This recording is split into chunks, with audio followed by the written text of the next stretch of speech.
Welcome aboard, everybody. Holy crap, it's Friday. Welcome to the show. This is Back to the Window with Scott and Scott. I am your host, Scott Steen, a lead handicapper at winnersandwhiners.com. And I'm your co-host, Scott Reichel, senior handicapper over winnersandwhiners.com. And together we do this each and every day, Monday through Friday, 3 p.m. Eastern, 2 p.m. Central. Thanks for stopping by and checking us out. Good to have you guys here.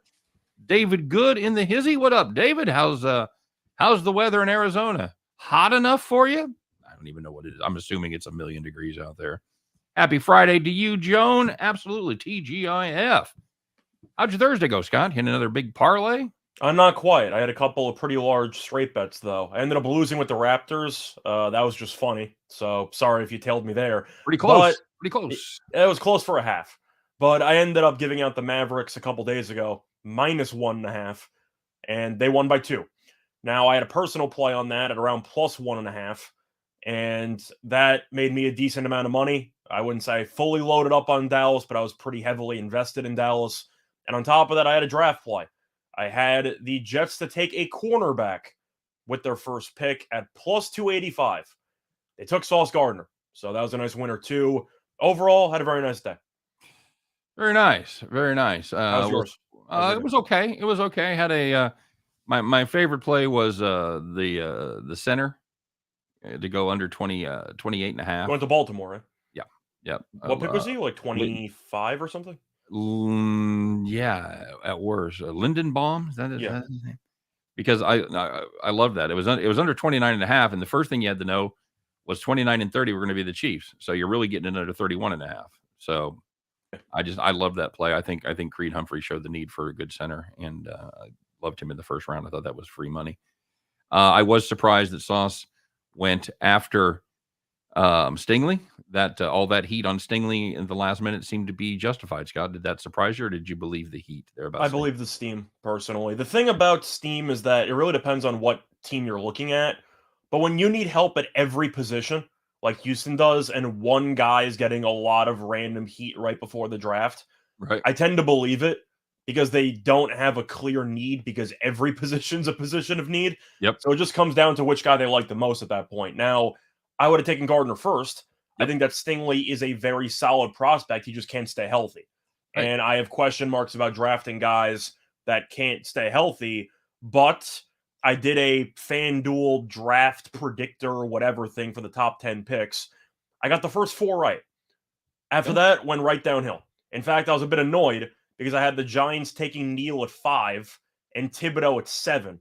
They took Thibodeau at 5 and Neal at 7. So that was really annoying. But other than that, though, I turned a free entry into 40 cents. Feels great. Nice. Feels great.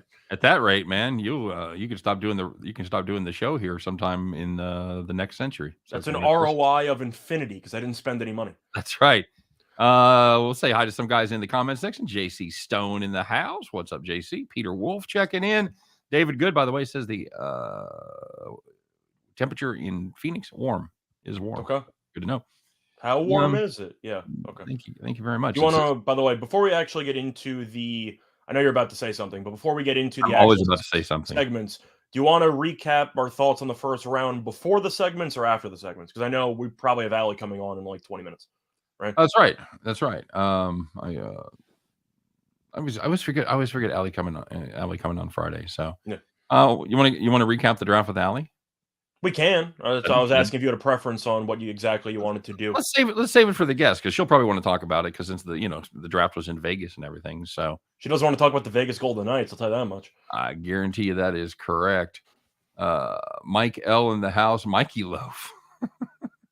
80 going to golf soon. Man, take advantage of golfing in the middle of the day in Arizona when you can. That's all I know about Arizona because if you want to play golf in the summer in Arizona, you better get up at 5 a.m. It's all going to happen. That's what's going to happen right there. So we'll talk about the draft a little later. We do want to touch on a couple housekeeping issues, of course, because we do host a YouTube show / podcast. We ask you to like and subscribe because you haven't learned that by now. Mm-hmm. On the 30th listen, maybe you'll realize there's a like button there, I always do wonder about that. The people that listen every day, like, oh, fuck, I guess I should finally like and subscribe. So we know you guys do a great job. This is mainly just for all the new folks. Make sure you smash that like button. We appreciate the feedback. And, of course, I actually don't like that they disabled the down button. I like to know when we screw. Well, do they disable it, or you just cannot see how many dislikes there are anymore? I I thought you could still downvote. You just don't see the amount, which I think is stupid. Well, I've got I've got administrative rights here with our YouTube channel. I should check that out because I haven't noticed that, because I can always tell when I screwed something up on my personal video, because I'd get like 15 downvotes. I'm like, oh God, what did I misspeak about today? And it was usually like a starting pitcher was wrong or something. So very good. No one plays golf in the PM. 2 hours to finish, baby. By the way, there is a That's so fun. dislike button. It just doesn't tell you the number. It is there. Oh yeah, it's still there. Yeah. It's just I don't know what the point of it is anymore. I thought the whole point of a downvote was so you let other people know that you're not happy about either the quality of the content or something. But now you can't see it. Right. So we can't make any adjustments, man. That's what I don't I don't know. The only adjustment you can make is the comment section, but I mean, who reads those? Am I right? No. Well, yeah. Well, you have to. I'm joking. I do. Yeah. I know you don't, but I do. I do sometimes. David says like playing Swope Park. If you ever come to Kansas City, you play golf, you should play Swope Memorial. It's a beautiful course, very hilly, a lot of fun, very old style. Don't forget to subscribe to our YouTube channels, both the Whiners and Whiners YouTube channel. We've done well there. We've got over 14,000 subscribers. Appreciate it. Max Wagers Network, a little slow getting started, so we'd appreciate it very, very, very much if you would take a minute, go to YouTube, Max Wagers Network, smash the subscribe button, click the bell, get notified every time we put up brand new videos, because at some point, it's going to be the only spot you can catch us live. We thought it was going to be this week. Not going to be this week. It will be at some point in the fairly near future. And of course, we're coming down to the very end of the DraftKings promotion. It expires May 1st. If you are a baseball fan, or if you're a fan of money, if you have DraftKings in your state, you should open up an account and make sure that you make at least a $5 bet on Major League Baseball on the money line. If you win, you receive $200 in bonus money there at your in your account, and you can bet as you see fit. Of course, it is available only in the states where DraftKings is. Not going to read the list. It's about 12 of them. You know who you are. And there is a promo code. It is WAW Video, WAWVIDEO. And the link is in the show description. Scott, I know we're working with Caesars here, at least through the end of the month. What do they got going on? So they have a risk-free bet up to $1,100. So if you have not made an account on Caesars, I'd recommend you doing so, because your first bet, if you bet $1,100 or less and you lose, you get a free bet if it loses. So consider that a money-back guarantee if your first sports bet with Caesars does not work out. All right, very good. What can't we find? You can't. Your YouTube video for the night. Really? It says it's still in draft. Do you want me to post that for you? Yes, please do. Okay, I got you. I had it scheduled. My bad, guys. Spoiler alert, it is fading the Royals. I am taking the Yankees on the run line tonight against the Royals. I'm posting it now anyway, so you're fine. All right, Scott, people talking about this Minnesota-Memphis game this evening, Game 6. It's a must-win for the Timberwolves. Got to have it. How's that working for you? Well, you got Scott Foster at the game, so you can interpret that how you want. By the way, Scott's YouTube video is officially posted, so there you go. Besides, I have to click 3 different things, so apparently I only clicked 2 of them. Sorry, guys. All good. It's fine. Now it's there, so if you want to find it, it's there. But I'm gonna get a call. I'm gonna get a call from management later today. Like, why'd your video only get 20 views? It's better late than never. The thing about this series is I hate both teams. I wanted to like Memphis because I thought that Minnesota's the team I thought they were. I thought they were just a young team that makes a bunch of stupid decisions and would probably lose the series.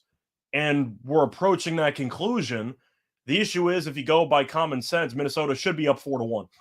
They should be into the next round already. How they played, yes. They keep punting every lead. So it also depends if there's a protest at the game or not, because Minnesota's undefeated in protest games. Oh, the fucking chicken people. Chicken people, man. Let it go. Come on. I don't even know does the third one count as a protest if she got tackled before she could actually protest? No. I mean, it counts as stupidity.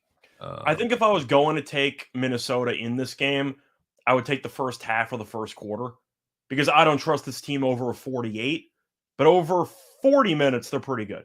Is that a fair statement? Yeah. Yeah, that seems to be exactly right. Let me ask this hypothetical, Scott. Would you run onto the court knowing you're going to be arrested for a game 7 of your favorite team to sit in the first or second row? Would you pay that price? Do my clothes get to stay on, or am I a full-on streaker? No, you don't have to streak or anything. You can just run onto the court and hold up a sign or something that says "Stop eating chicken" or fucking I'm whatever assuming, it is. like, it's about. See, they're competing with Chick-fil-A. They're competing with the cow, right? The Eat More Chicken cow. Yes, they who have terrible still can't learn how to spell. They can't spell to save their damn lives. No. But I wouldn't really be a guy that would get on the court. But what's the punishment for that? I know you get detained for probably like a day. It's usually like misdemeanor. Are you banned from the arena? Yes, almost certainly a lifetime ban. Okay. And they I have like to go to games. They have So. facial recognition now. Maybe do it at an away game.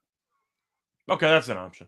You come to Texas, they hate you there anyway. So, David said, "I love barbecue chicken." Yeah. Mhm. Lex said, "What's with the chicken?" Lex, they're protesting this one particular guy. He's the owner of the Timberwolves, and he has chicken farms.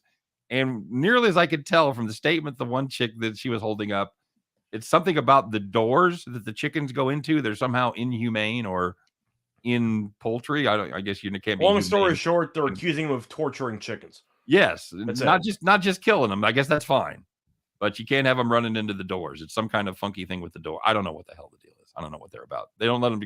They don't give them much bandwidth, Scott. They don't really let them want to make a point. What just happened? Wants to know Bain over 21, Morant over 28. No and yes. I don't think they both get there. I think if I was going to take Bane, I wouldn't take the points. I would just take the 3-point shots because the majority of his points come from 3 anyway. So if you can get a 3-point number around 3.5, That's something solid like advice. that, I'd probably take that instead. Yep. Because I think we would agree that Bane should keyword, at least 8 threes, maybe more. He's been shooting it insanely well, but that's where most of his points come from. So you don't have to worry about free throws or anything like that because Bane's not a guy who gets to the line a lot. He does sometimes, but mostly threes. I would probably take that prop instead. As for Morant, he had a really good fourth quarter. I don't know if that's going to transition into game 6, but do you think he turned a corner in the series, or do you think he just had a moment there? I'm hoping that he turned the corner, but I'm suspecting he just had a moment. How about that? Yeah. We'll see. We'll see. I like Minnesota in this game tonight. I do. I think they finally learn how to finish. Hopefully from pain comes knowledge. Sometimes you got to go through some things to learn some things. So I'm hoping that pays off in the game here tonight. David wants to know if barbecuing chicken is torture. Not the way I do it. It's delicious. Mm-hmm. That's right. Free range chicken are given the life. One open door. Oh yeah, there's a lot of the bullshit like that. The free range and it used to be organic. They've gotten a little better, but a lot of that labeling shit, it's bullshit. So according to JC Stone, chickens prefer to be waterboarded than barbecued. I believe that. I can see that. Yeah, but you can't trust the information you get out of them.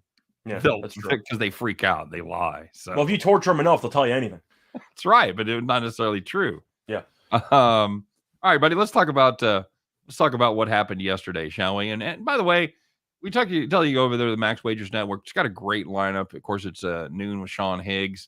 It's plus Money Honey, Allie Burns doing Morning Wood. It's Chris and I, and then it's me and Scott. It's Sean Miller, great soccer guy, by the way, having a great first week. Make sure you check him out right after our show, and then wrap it up with Game Time Decision with Detroit Lenny, Nick, and Tim, the Earl brothers. Steven Adams. He should protest his chicken shit play. Do you think he's on the court tonight? I highly doubt it. I hope that Steven Adams spends as much time on the court as the protesters do, which is none. The thing is that Adams that same security guard tackles his ass if he tries to come in after a timeout. The thing is that Adams is actually going to have a decent role in the next series against Golden State. As for Minnesota, though, he can't be on the court. But you can throw Steven Adams against Kevon Looney for 20 minutes and you'll do pretty well. Right. Agreed. Padres money line versus the Pirates. Yes, we talked about that earlier. How about first quarter? I think we're going to get to that game in a little bit too. Okay. Oh, absolutely true. First quarter over 56 in the Grizzlies game. The first quarters have been pretty high scoring. Mm-hmm. So for me, I'm going to lean to the over as well. We've seen the games end up well under the posted total, or at least partly under the posted total. That's mostly because of some slow second quarters and third quarters and some fourths in there. First quarter has been pretty high scoring, though. 56 does sound a bit low.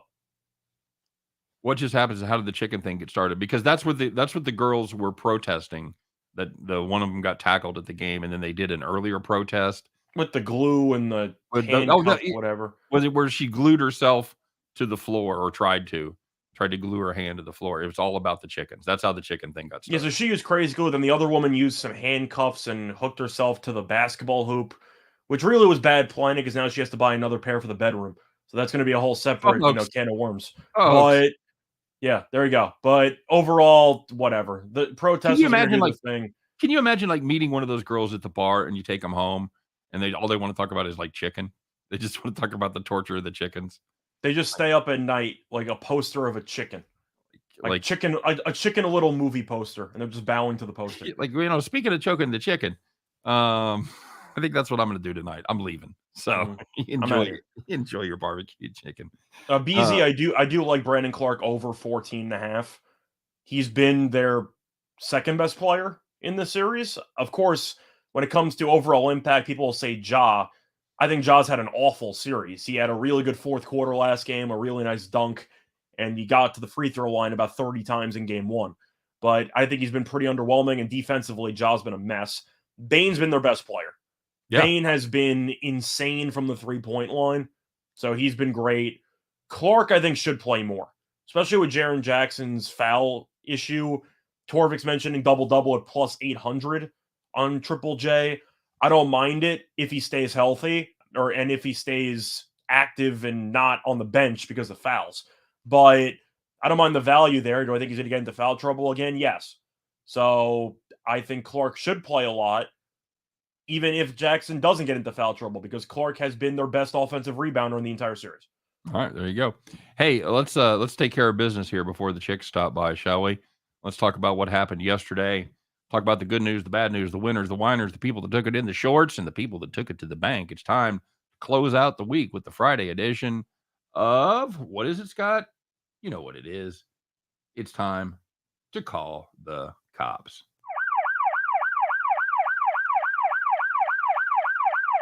All right, very good. Hey, let's start rolling in the NBA. If you had the Pelicans +3 up against the Suns, good first half, led by 10 at halftime.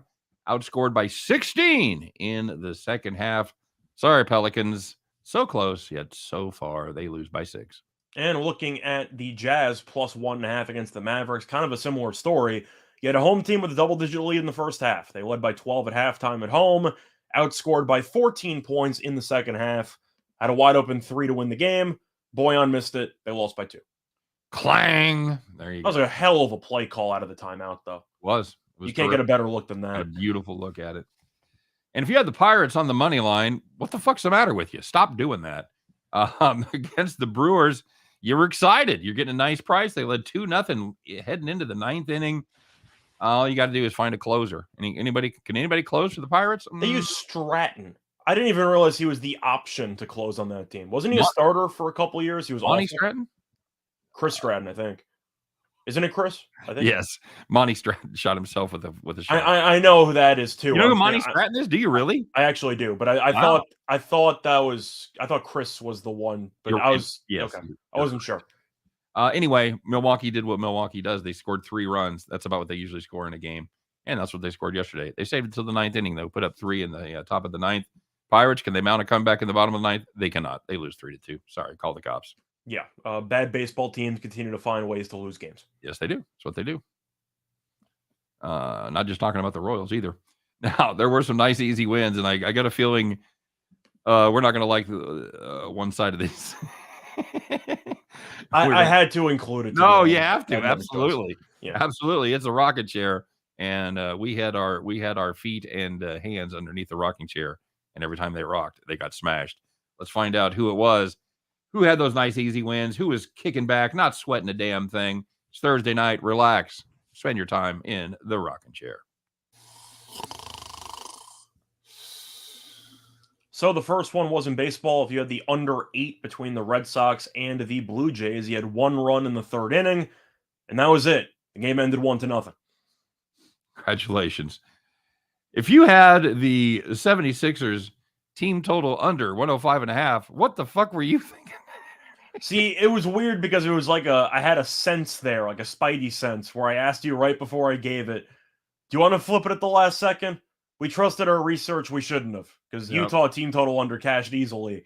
The other one did not. Did not. If you had the over 105.5 with the 76ers, they scored 62 points in the first half, and we're sitting thinking, man, we're really going to need a miracle in the second half. We did not get one, as they scored 70 in the second half. I'm guessing Nick Nurse came in the locker room and said, whatever you guys are doing defensively, just fucking keep doing it. Yeah. They ended up with 132. That may be the worst beat we've ever had on a Bet the Farm play. Yeah, it wasn't good. But the last one, if you had the under. Burn the hats. Yeah, it wasn't good. If you had the under 210.5 between the Mavericks and the Jazz, neither team reached 100 points, and the game landed 194. There you go. There you go, buddy. Let's talk about this, because this is such a great performance, and we haven't done one in a while. We haven't got to hear our favorite sound effect. Let's find out who it is, Scott. There was one yesterday that definitely stood out head and shoulders. Top 5 point guard. He's a top 5 point guard. God damn. So you need to be kicked off of Twitter, for Jesus Christ. Bob Cousy my ass. That's all I'm saying. He's on the logo. He's on the logo. Who? Bob Cousy. No, he's not. The hell he's not. That's Bob Cousy, the NBA logo. That's Jerry West. No, it's not. It's Bob Cousy. I'm pretty sure it's Jerry West. All right, here we go. Let's find out who it was last night. CP3, gambling hero of the day.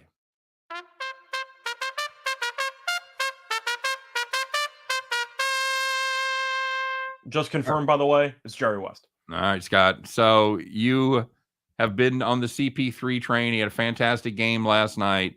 If you don't follow Scott on Twitter, God bless you. If you do, you already know this. How did he do last night, Scott? It seemed like he had a pretty good game. He did. In Chris Paul's 7th legacy game, which is more than anybody else in the history of basketball, because every important game feels like a legacy game for Chris Paul for some reason. He went 14 for 14 from the floor. And he went 4 for 4 from the foul line. He didn't miss a shot. He had 33 points, and he led the Suns to a 6-point win, which is significant because the Suns were 3-point road favorites. Even made a 3-pointer. That's how you know he was hot. He went under 1.5, though, so that Yes, cashed. But top 5 point guard, easily. It's not even a discussion. He's easily a top 5 point guard of all time. You know what? I'm still not going to just roll over and let you have that one. But like many of your lists, they are affected by recency bias and who you've seen play. So I don't know if Chris Paul's recency bias, just the level of consistency over a long period of time. He checks every box. Okay. All right. You don't think the longevity plays a factor? He's been phenomenal for what? Like 7. People talk about LeBron year 17. He's been very good. He hasn't been phenomenal. He's never been phenomenal. That's the problem. You can make an argument he was the best point guard in the league for like a 5-period stretch in the, I'd say, mid to late 2000s. Those New Orleans teams, you can make an argument, a serious argument, that he was the best point guard in the league. I know. We're not gonna solve this now. So I'm just going to we'll move on. Damian, I watch both. I watch Chris Paul and I watch Jason Kidd. I'm a big Jason Kidd guy, but I'm going Chris Paul because Jason Kidd offensively wasn't exactly a consistent scorer per se. He was the master of the 11 point, 10 rebound, 10 assist triple-double. Chris Paul's a guy who can actually give you 20 or 30 on any night you really need him to. I'll go Chris Paul for the scoring upset. Okay. And I will bow. I have really spent my entire life thinking that was Bob Cousy. So yeah, it's 100% Jerry West. Apologies to everybody that I did not say it was not Jerry West. By the way, Chris just texted us and said that Trevor Bauer's been suspended for 2 full seasons. Yes. Does he count time served? That's a good question. In other words, will we be able to play next year, or will we be able to play again in 24? I got to find that out. Truth is, it should count. I don't know why it wouldn't count. He hasn't been playing, unless the argument is now he won't get paid. It says he's been suspended for 324 games. Doesn't say if it includes the stuff he's already served. I'm going to go on record for this. I think it's stupid. It's like a prison sentence when they say it's like so many months. I think it's stupid. I don't really get it. If he was found, so just to make sure, there were no legal charges brought against him, right? That is correct. So you can just suspend him for 2 years when he's facing no legal repercussions. This is the Ezekiel Elliott suspension all over again. He was rumored to have this domestic violence issue. Nothing ever came of it, and he was suspended 6 games. You're suspending him for 2 full seasons when there's no legal punishment for the guy and what he did? I'm going to guess 2 years. I'm going to guess if they were able to suspend him for 2 years, there was a few more things than a rumor. I'm just saying, even if it was a few more things than a rumor, you're going to punish him harder than the legal system? That doesn't make any damn sense. I know. I get if you want to suspend him briefly. 2 years. You suspend him longer than the average steroid user? I want to. Well, I mean, we saw that with when what's his name was suspended for weed. You saw the disparity in the quote unquote sentencing versus the suspensions for who was the NFL who just got tripped up. What's that? No, this year. Oh, this year. I know Ricky Williams was the original pothead guy from like. I think he has his own strain now. By the way, that wouldn't surprise me. I really think he does. But yeah, I'm with Magellan. Ricky Icky. I'm with Magellan on this one. Based on text messages that were made public, it seems like she wanted it a certain degree of roughness. Is it just the one time, or is there others that have come to the foreground? That's what I want to know. I thought it was one woman, but I think it seems like if it was just the one woman, that he's got a pretty good case. I think he's got a good case against the one woman. So as far as I know, that was the only person that was actually involved in suing Bauer. 2 years. Yeah. By the way, Damon says Josh Gordon. I really thought that's a good guess, though. I really thought it was this year. I thought somebody had a problem this year. I really thought there'd be either a baseball player or a football player. No, overall, I'm not saying that Bauer's totally innocent. I don't know all the details behind it, but 2 years is absurd. I'm not going to come in with a hot take till I know more details. So I'm just saying, from what I've gathered so far, 2 years is ridiculous. Okay. You string him along for an entire year, and now you also suspend him 2 years? That doesn't make any sense. Okay. Eric Nesbitt brings up an excellent topic. Said games 2, 3, and 4 are all about chess moves and adjustments. Game 5 and beyond are normally when the talent edge takes over. And in this matchup, the Grizzlies own the advantage. Yeah, it's a shame the Nets didn't get to game 5 because the talent takes over after games 1 through 4. So that's when the Nets were really going to shine. But yeah, it wouldn't surprise me if Memphis wins. Now, I thought Minnesota was dead to rights after they blew that massive 20-point lead. Just because mentally a young team I thought would fold. Right. And they responded well. Yep. But then they did the exact same thing again. Yep. Not to the same degree, but I mean, you're up double digits with about 7 minutes to go. You should win that game. Do you think that Minnesota brings it back, or do you think they just roll over again late in the game? I think they have learned. That's my hope. That's my thought. I think they're at home. I really believe that they have learned enough to close it out tonight. For me, I'm looking at Minnesota first half or first quarter. Probably the safer play. We've seen get off to hot starts. Mm-hmm. The issue is sustaining that level of production and not fully imploding in the fourth quarter. I'm going to skip the fourth quarter. Just give me a fast start by the Timberwolves, which they've shown they're capable of doing. Magellan Sports says Union Berlin live is a really solid bet. Probably the best bet of the day. I didn't know Berlin had a union. There you go. Yeah. The things you learn, huh? First, I follow a little bit every time. I follow a little bit of the Bundesliga, but Bayern wins every year, so it's kind of just like who's coming. It's like the Larry Bird who's coming in second place, but it's been the same case for a decade. Bayern's won the domestic league each of the last 10 years, so you start wondering why the other clubs are trying. Right. Bronco Devil says it's so hard to beat a team 3 times, let alone 4. Mm-hmm. Fuck off. That's in a row. I thought that's in a row. Yeah. Somebody asked about your feelings as a Jets fan about their draft yesterday. Oh, we're gonna save that, I think, for when Emily comes on, but Is she coming? I don't know. Is it? I sent her the link and Truth everything. is, it's a pretty light sports day anyway. We have Yeah. one NBA game. Whoop-de-doo. Any hockey you like? Chris and I I talking gave out about a play hockey. today on hockey. I actually Okay. texted you about it because I assumed you were sleeping at like 3 a.m. I was, yeah. So I got the Bruins. I got them at plus 105. They're now around minus 125, minus 130. ooh. Whoever posted the line should be fired. It was one of the dumbest lines I've ever seen. Toronto is resting their best couple of guys, and Boston's playing for something. And the Bruins were underdogs. Didn't make any damn sense. I'm going to show off my new pronunciation. Andrew Kalage. Is that closer, Andrew, by the way? It brings up a great point. It says no Middleton is going to hurt against Boston. Yeah, I think Boston's going to win the series 6 or 7. Now Giannis is Giannis. I'm expecting a couple of really ugly games because both teams defensively are really good. Milwaukee also went nuts from 3 against Chicago because Chicago just can't guard really anybody. Truth is, Milwaukee, the first 2 games kind of concerned me, and I'm not sure if they were going to overlook Chicago early on or if maybe they needed a little bit of a wake-up call and they had it. I think Boston's going to win the Eastern Conference. So I'm going with the Celtics. Even as a Nets fan, I'm not going to place all of the blame on Brooklyn. That Boston defense for those 4 games was some of the best overall defense I've seen in several years. So I think Boston has a gear defensively, and Robert Williams barely even played, and he's one of their best defensive players. So if you bring him back, I think Boston should do a better job of stopping Milwaukee's offense than Milwaukee's defense will do against Boston's offense. So for me, I'll take Boston in a competitive 6 or 7 game series. Okay. You? Yeah. No, Middleton's brutal.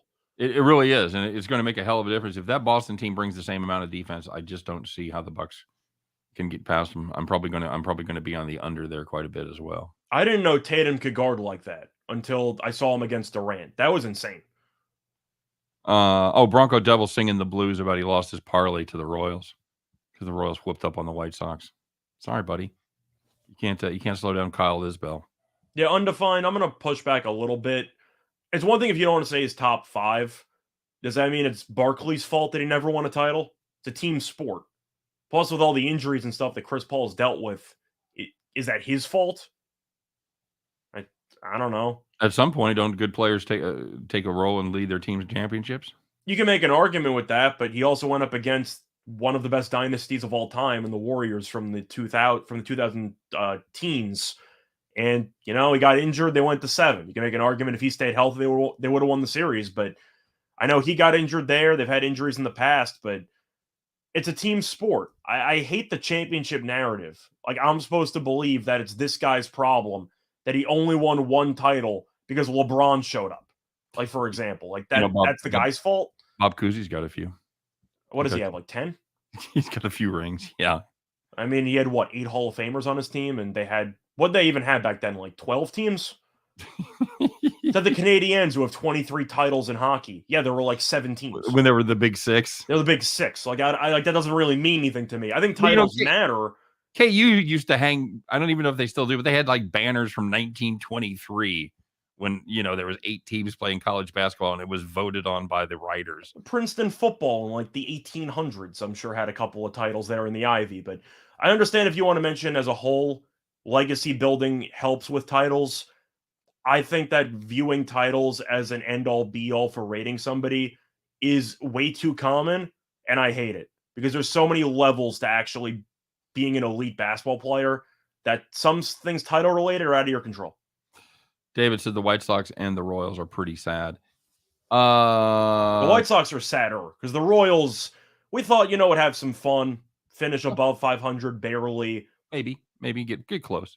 The White Sox, I like their team total under is my favorite, or win total under is my favorite play in the AL Central. But when you're projected to win the division and you're struggling this bad out of the gate, I said La Russa might get fired by the All-Star break. If they continue playing like this, he might not even make it to June. I still think they have a little more respect for him. I said might. especially if they can point to injuries as being a culprit in their slide. So would this be the time to load up on the Twins? Twins to win the Central? Or is the value gone? I don't know if there's ever any value in Minnesota because you just assume Buxton's going to get hurt again. Buxton, when healthy. But who's going to overtake them? Royals are in second place right now, buddy. Good for them. Look at them. That's what I'm saying. No, they're terrible, and they're in second place. Who's going to overtake the Twins? It would be Minnesota or nobody. Right. Detroit has been a lot worse than we thought they were going to be. Yeah. And the Guardians, they had a good hitting week, but overall, they're not a very good team either. Minnesota has been good up to this point. Is it a hot take to say when healthy, excluding pitchers, just position player guys? Buxton has to be top 5, right? When healthy? When health, man, that's such a huge. It's such a loaded question. Yeah, but when healthy, he's got to be top 5, right? Okay. Yeah, I would agree with that. Yeah, like he would be a guaranteed all-star year in, year out if he was healthy. Fucking masher. Yeah, we went to see him playing in Minnesota a couple years back, and he was just a monster. And he's one of the best fielders. Yeah, yeah. What I learned about betting against the Royals, in fact, they are shitty, is it's not my fault. That's right. That's right, man. People, do you have a problem betting against your favorite teams? No, I do it all the time. I do it as well. I should have done it at the Nets game. That was my mistake. Well, I agreed. That was so obvious. I just ended up sitting there trying to be a good fan for once, and I was let down twice as hard. It was a damn shame. Calvin says, Nasty Nestor is coming to snatch the souls of KC tonight. That's how I've got it capped. Yeah, since you guys haven't seen my video, the spoiler alert, that's what I've got. I posted it for you, though. It's up now. I know, but nobody. Yeah. I'm just saying when the show started, nobody's seen it yet. But I've got the Yankees on the run line. They're still minus money, but I still think there's good value. What's your thoughts on Nestor Cortez? I think he's very good. Now the length isn't always there, but I don't know if that matters anymore because most starters nowadays go 6 tops. So I don't know if you even need a length anymore as a starter. But Cortez is, one word to describe him, crafty. He'll use different arm angles. He'll change velocities. He'll use a lot of movement. He's a crafty pitcher. And I like it because he makes you think about a lot of stuff that most pitchers don't. Most of the arm angle stuff. He'll do some leg kicks that are unorthodox.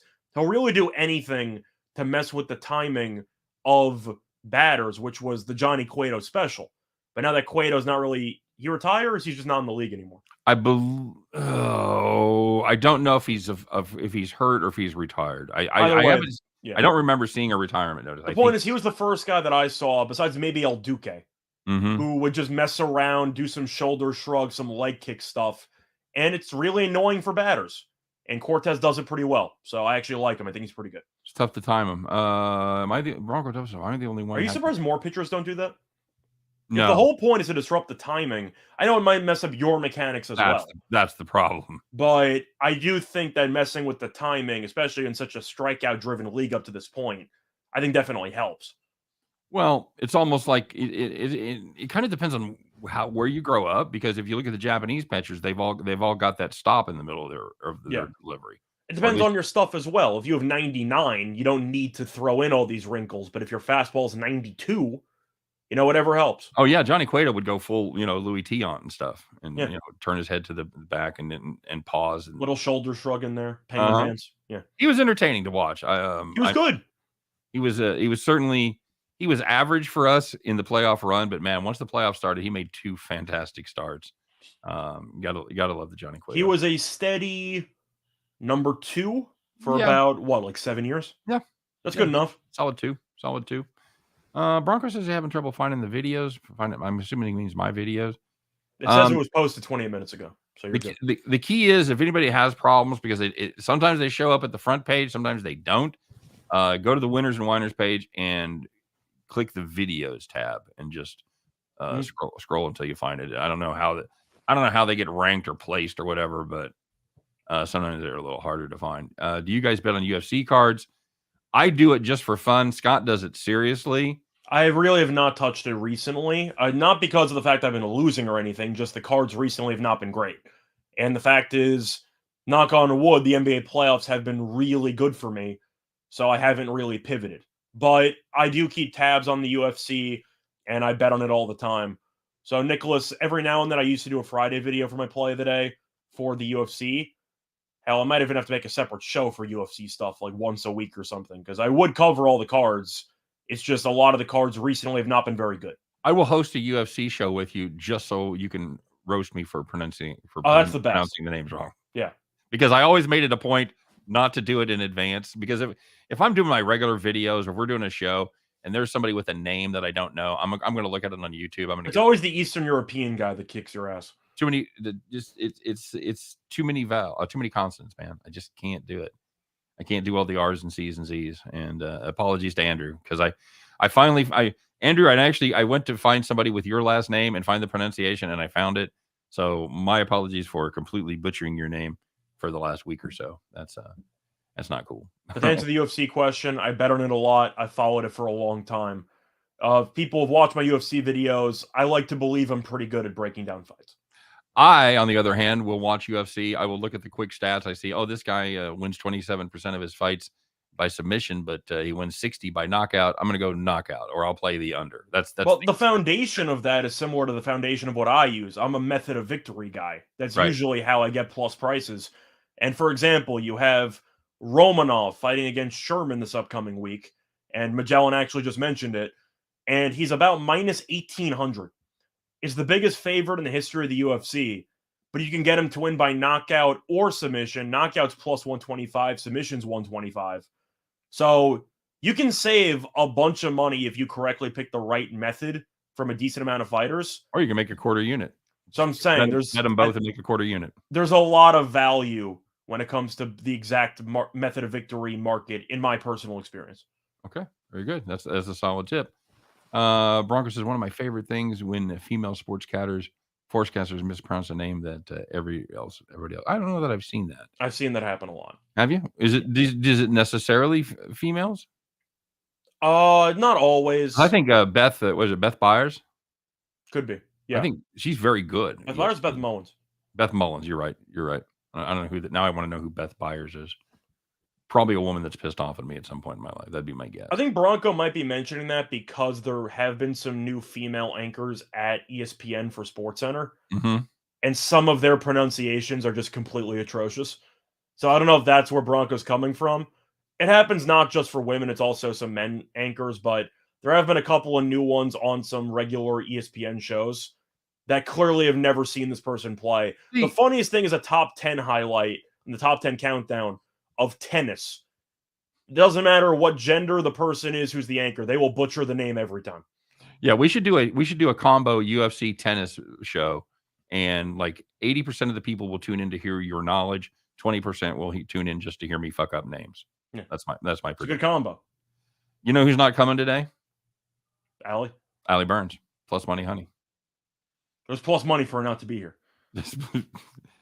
It's not good. I don't know if Allie's having a tough week. I'm guessing. You think she got hammered at the draft? Could be. Vegas doesn't have a team. She might just be drinking away the Golden Knights season. Oh, that could be true. That could be true also. So, UFC commentators butchered the names a lot too. Oh, then I feel better. Well, the one thing I do remember from the UFC commentary was Joe Rogan, who ended up one of the Nurmagomedov. He's gone on to some success, hasn't he? Not Khabib, but there was another Nurmagomedov that won a couple weeks ago. I actually had him winning by submission. I think he was against... Who the hell was he against? I'm trying to remember. It wasn't Carlisle, because Carlisle left the organization. But it wasn't anybody named... Whatever. The point is he beat somebody very handily. And Rogan was saying, I'm here with, whatever. And I believe instead of Nurmagomedov, he said, Nurmagomedov. And then he just walked off. It was really, really funny. I can't remember who he beat, though. It was a fighter that I don't think is very good. Well, I can't remember. I have a name that's kind of weird because I have the extra H in there. And you would not believe the tortured shit that I have heard throughout, like mainly in school. I've heard like Stern, Steel. They just fucking invent sounds because the extra H is in my name. We're stupid. That's the bottom line. I think when it comes to pronouncing names, we're pretty stupid. And if you're on ESPN, by the way, I don't care if you're male, female, whatever. That's a very simple thing to do to learn how to pronounce a name. There's usually a video on YouTube with that person.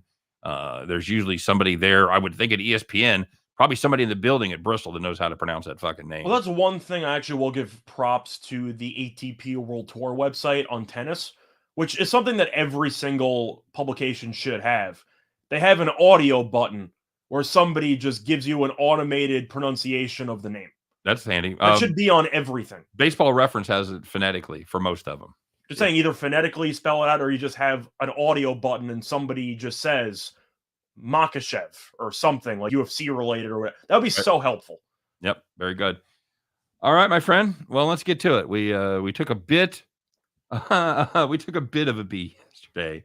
I had a last second moment of clarity, but we decided to stay the course. Missed it by that much. Yeah. So let's get ready. Let's do it, man. It is Friday. It is time to put a stick in it. Put a stick in it? What the fuck?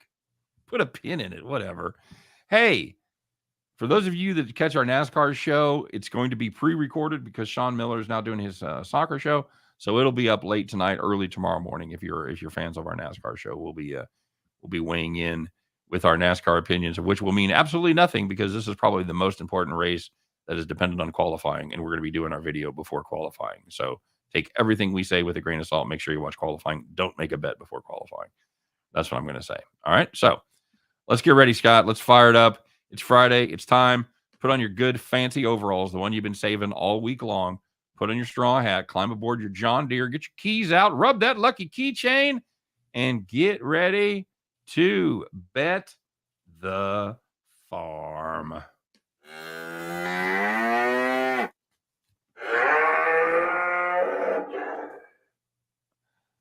All right, Scott. Well, we did talk briefly about how we did yesterday.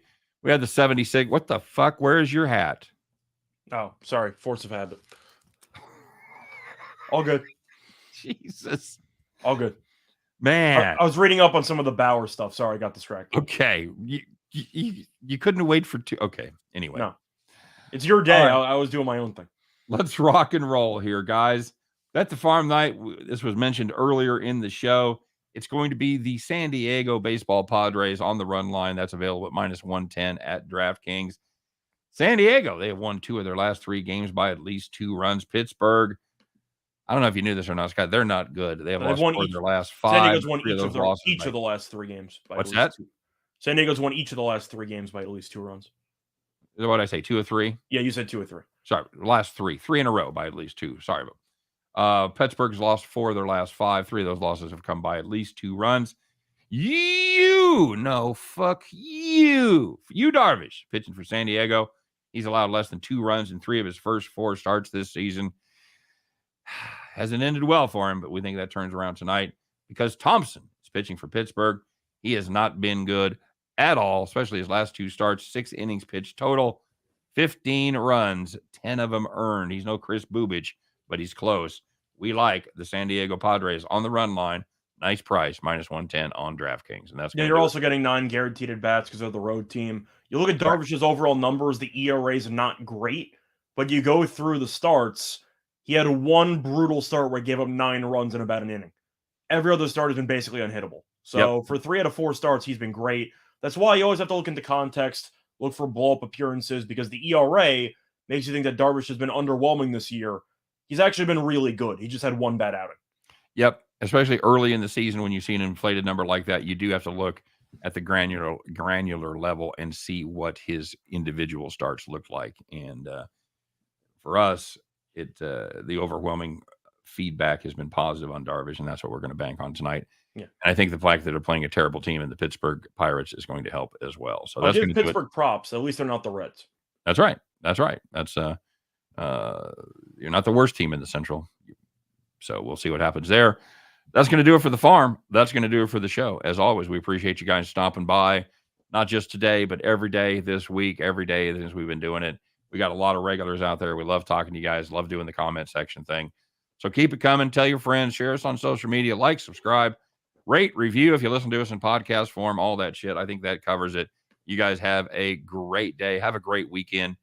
Good luck on all your plays. Don't forget to check out our NASCAR show a little bit later tonight. And we'll be back and do this all again Monday. As Scott and I, once again, 3 p.m. Eastern, 2 p.m. Central, will be there to help guide you guys